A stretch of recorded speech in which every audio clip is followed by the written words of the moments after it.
আসসালামু আলাইকুম। Hello everyone, সবাই কেমন আছেন? আশা করছি সবাই অনেক অনেক ভালো আছেন। তো আমি আবারও চলে আসলাম একটি নতুন রেসিপি নিয়ে, চালতার আচার।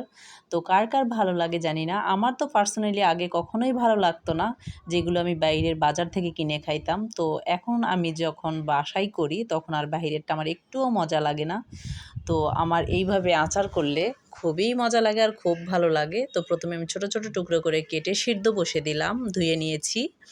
তো ১ চামচ পরিমাণ লবণ দিয়ে দিলাম আর দিয়ে দেব হলুদ গুঁড়া। এটা আসলে পানিটা তো পরে ফেলে দেব, সুন্দর একটা কালার হবে। তারপরে ৫ ফোড়ন আমি ভেজে নিয়েছি এখানে, সব কিছু গরম মশলা সহ শুকনা মরিচ, তেজপাতা সব কিছু। আর গুড় দিয়ে আচারটা আমি করব, চিনি দেব না এখানে, কেটে নিয়েছি। আর সিদ্ধ হয়ে গেলে আমি চালতাগুলো থেতো করে নিয়েছি, বাগারের পালা।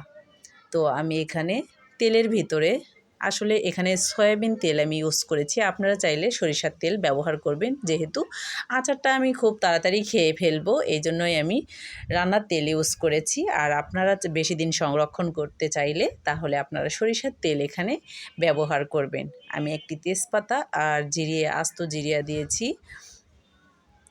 তারপরে আমি থেতো করে নেওয়া চালতাগুলো দিয়ে দিলাম। বেশ কিছুক্ষণ সময় নিয়ে নেড়েচেড়ে নিতে হবে। আমি হালকাভাবে ভেজে নিব।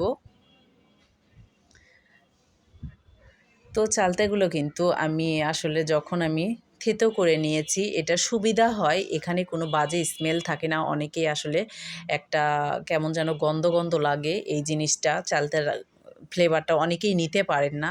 তো এই জন্যই আমি আসলে এই সিস্টেমে করি। তো এখানে দেখা যায় কোনো বাজে গন্ধ বা স্মেল আসে না, আমার কাছে ভালো লাগে। তো ভাবলাম যে আশা করছি আপনাদেরও ভালো লাগবে। তো গুড় দিয়ে দিলাম। তারপরে আস্তে আস্তে আস্তে আমি পাঁচফোড়নগুলোও অ্যাড করে দিলাম। তো এইভাবে বেশ কিছুক্ষণ সময় নিয়ে আমি নাড়াচাড়া করব। আর কালারটা কিন্তু চেঞ্জ হয়েছে, অবশ্যই দেখে বুঝতে পারছেন। ক্যামেরা আমি কোনো ইফেক্ট দেইনি, যা রিয়েল। তো আসলে কম দামি ফোন হলে যা হয়, এতটা সুন্দর ওঠেনি। তারপরেও আমি ভাবলাম যে শেয়ার করি। আচারের ফ্লেভারটা কিন্তু দারুণ বের হয়েছে। অনেক দিন পর রিভিউ দেওয়া হচ্ছে আসলে। ভিডিওটা আপলোড করতে দেরি হয়ে গেল। তো যাই হোক, আপনাদের কেমন লাগলো অবশ্যই জানাবেন। আর দেখে বুঝতেই পারছেন, অনেকেই যারা আচার পছন্দ করেন তাদের কাছে তো খুবই খুবই প্রিয় একটি জিনিস।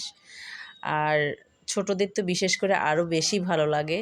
তো খুব সহজেই কিন্তু এই আচারগুলো বানানো যায় বাসাতেই। তো ঝটপট আপনারা যে নতুন রাঁধুনি যারাই হন না কেন, খুব সহজে কিন্তু এই আচারটা রেডি করে নিতে পারবেন। তো ভালো লাগলে ভিডিওটি অবশ্যই শেয়ার দেবেন, পাশে থাকবেন, সাপোর্ট করবেন। আজকের মতো আমি বিদায় নিব। ভালো থাকবেন আশা করছি। আল্লাহ হাফেজ। আসসালামু আলাইকুম।